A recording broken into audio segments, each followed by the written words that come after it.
Hi everyone, Kate here from Merge Health.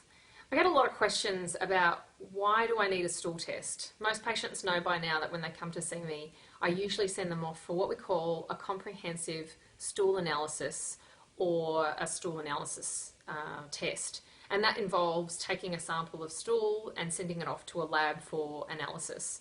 And the reason why I do this is because the flora in your gut is measured by looking or analysing stool. So it gives us a lot of information about what's going on with your digestive system. For those of you that have seen a naturopath or have worked with someone who's focused around gut health, will understand that we believe it's the foundation of good health.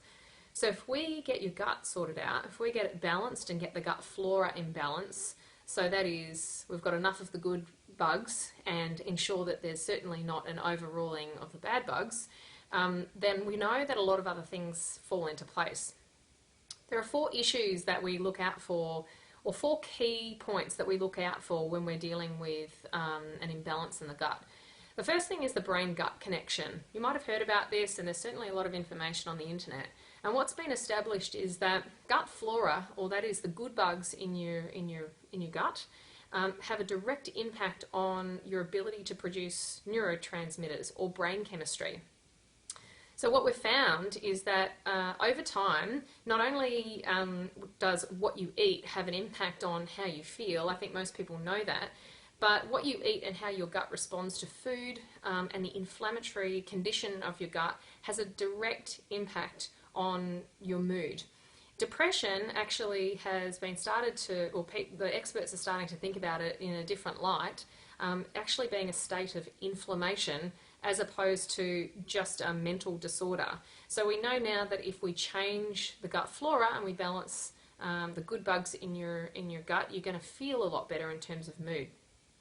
Another thing, a key point to look at is the gut-skin connection. So the skin is the largest organ in the body, and it's used as an organ of elimination when there are other organs in the body that perhaps aren't working so well or are overloaded. For example, the liver and the kidneys, or even the lungs.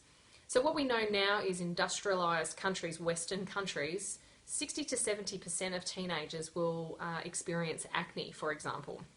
Also other conditions like acne rosacea, celiac disease, sometimes associated with psoriasis or dermatitis herpetiformis, has an impact too. We're seeing up to 25% of people with ulcerative colitis and Crohn's who are developing skin conditions.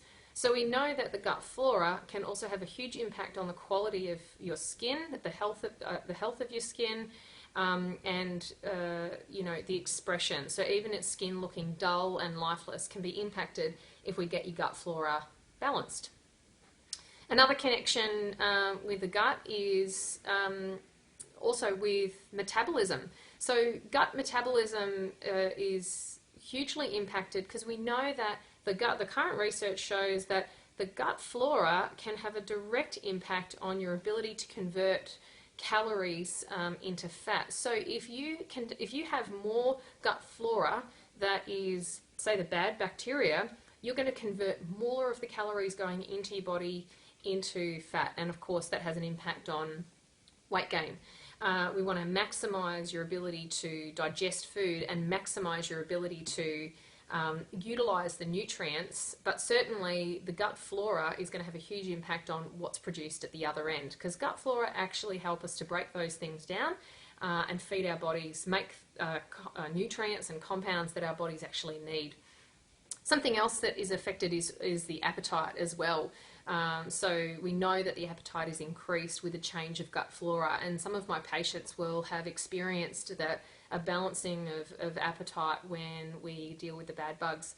Another connection is the gut immune connection, and some of the experts in the field have said that people with autoimmune disease do not have the condition without having a leaky gut. So we talk about leaky gut as literally your gut having holes in it. So the gut under stress and inflammation has larger holes, which particles can be absorbed into the body, and of course we see the development of autoimmune disease. In fact, some of the rates are so high that immediately now the experts are saying if you treat the gut, you're going to eliminate a lot of those issues. So this is the importance of getting a stool analysis done and why I do it so often. And in fact, if you can get a stool analysis done before you even see a practitioner, the benefit is that you're going to have the results up front, but you want to be sure that you have a good quality company, so you're getting the analysis, you're getting the best analysis. And I use a few companies that require practitioner referral. So you can always give me a call, and I'm always happy to refer you to some of the better companies so that we get the best results and the best outcome for you. So I hope that helps you in understanding why we do a stool analysis and why it's so important on your journey to health. So see you later.